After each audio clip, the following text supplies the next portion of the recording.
What is up, XRP community? Thank you guys for joining the video for today. Let's dig in. We have some very bullish things to dig in.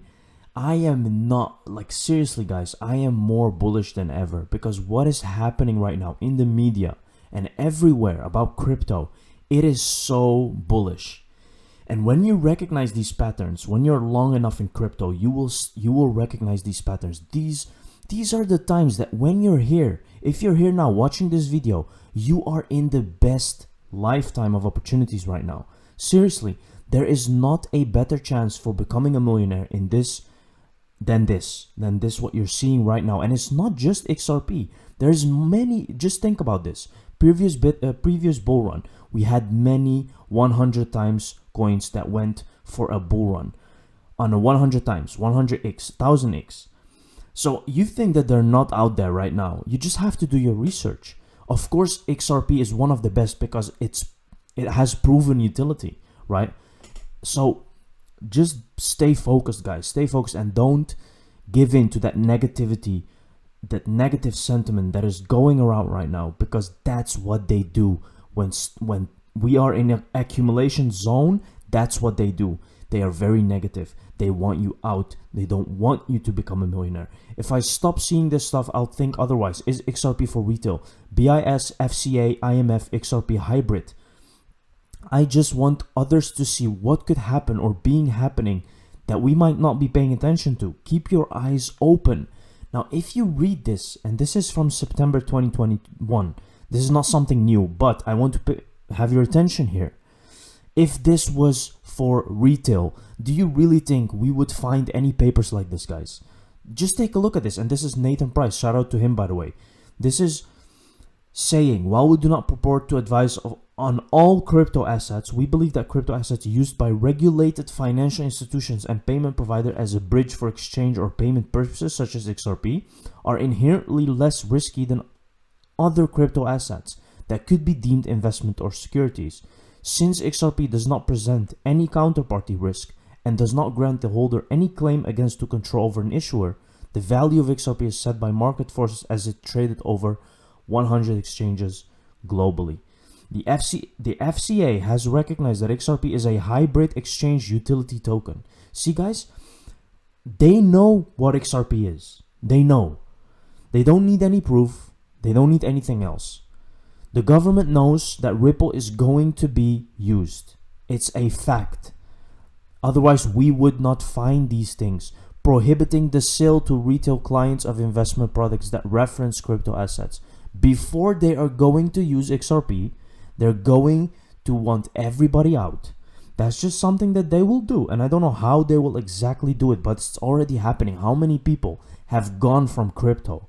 90% of people have gone, guys, that were here during the bull run. Think about that. Don't think because you are in crypto or you're still following along that everyone is. No one is. Almost no one that was in the bull run, guys, is watching videos or is actually doing research.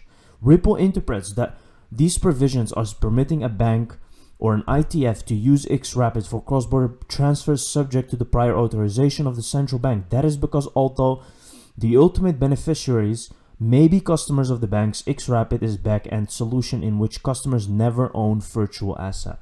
Limitation: multi-currency stablecoins, hybrid tokens can be classified as debt or equity securities if they share the characteristics of asset tokens. For example, if the hybrid instrument generates interest for holder, it should be classified as debt securities.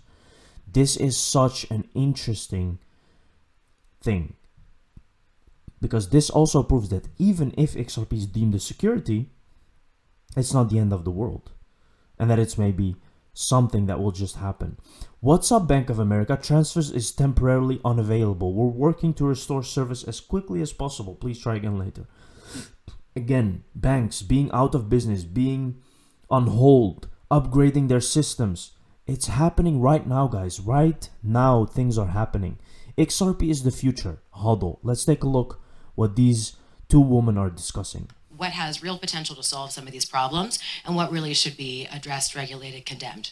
This is such a fantastic question. You may have to repeat it because 20 thoughts exploded in my head all at once. Let's see if I can give you most or at least some of them. The first thought I have is essentially in 2008, when Satoshi Nakamoto publishes this innocuously titled white paper about a peer-to-peer electronic payment exchange. Who could have imagined we would be here today? Setting aside the events of the last week and a half or so, or 2 weeks, what we certainly have seen is, and even ahead of 2008, to be quite honest with you, in the context of the integration of distributed digital ledger technologies and other technologies more broadly, because there are many use cases. We're talking about cryptocurrency or digital assets, but there are many use cases for this technology, right? So one that springs to mind is the development by Safaricom in Kenya of the M-Pesa platform that really began to facilitate electronic transfers by telephone, mobile phone, among thousands, hundreds of thousands, and then ultimately millions of unbanked Kenyans who had very limited access to conventional or traditional financial services, launching a global use case that really spoke broadly. It's not singular in its existence. There are many in many countries across the world that are really worthy of our thoughtfulness. So when we think about sort of the potential that this technology has, there are obvious benefits and there is tremendous possibility. Another great example in the more conventional finance space, high finance, where I've sat at Goldman Sachs, and then as a lawyer at JP Morgan, and then as a lawyer for large financial institutions, I'm thoughtful about getting to T0. This is about settlement and clearing of even traditional securities and commodities and derivatives contracts. It's something that the frictions of natural operational infrastructure in centralized finance markets makes very difficult, if not impossible. And so there is tremendous promise on the horizon, I think, and it's worthy of exploring.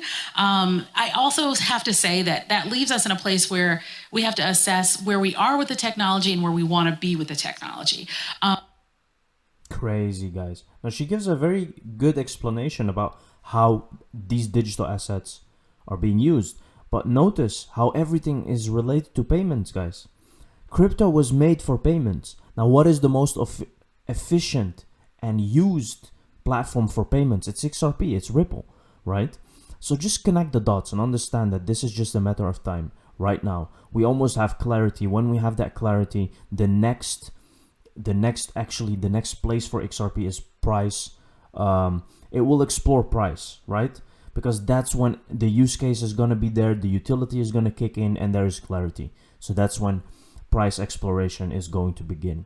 Gary Gensler is on borrowed time. Rep John Rose, Chairman Gensler has failed at his job and worst of all, failed to protect investors, which is one of the key components to the SEC mission, and asleep at the wheel.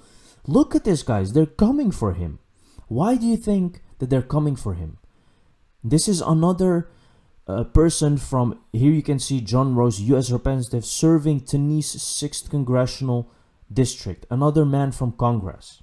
The collapse of FTX. Mismanagement of funds, the use of complex margin and collateralization of certain digital assets, and of course, alleged fraud. The timing of the events of the last 12 hours is certainly interesting. As a recovering attorney, it makes me wonder why a prosecutor wouldn't want to potentially add lying to Congress to accompany the list of charges against Mr. Bankman-Fried. It also makes me wonder why the SEC waited until today to file its own charges. Frankly, Chair Gensler has failed at his job, and worst of all, he has failed to protect investors, which is one of the key components of the SEC's tripartite mission. Similarly, while he has been asleep at the wheel, the Democratic majority has failed to have him to testify before this committee for over 14 months, which I believe is a disservice to investors. I hope that in a few weeks that we in the new Republican majority will finally start to hold the Biden administration accountable for their failures. Now, I see my time is limited, so I will... He said a few weeks, guys. A few weeks to actually get to the bottom of this and let Gary Gensler answer for his mistakes. That's not long. That's almost. So make no mistake that things are going to change whether we want or not. This is interesting. Prior to his Brad blown past following 589 people, since the settlement rumor dropped, he is now back to following 589 people. Is Brad trying to drop us a hint, or is this just a crazy coincidence? What do you guys think about this? Just this story, just this. He went through 589 and now he's back. Is that coincidence?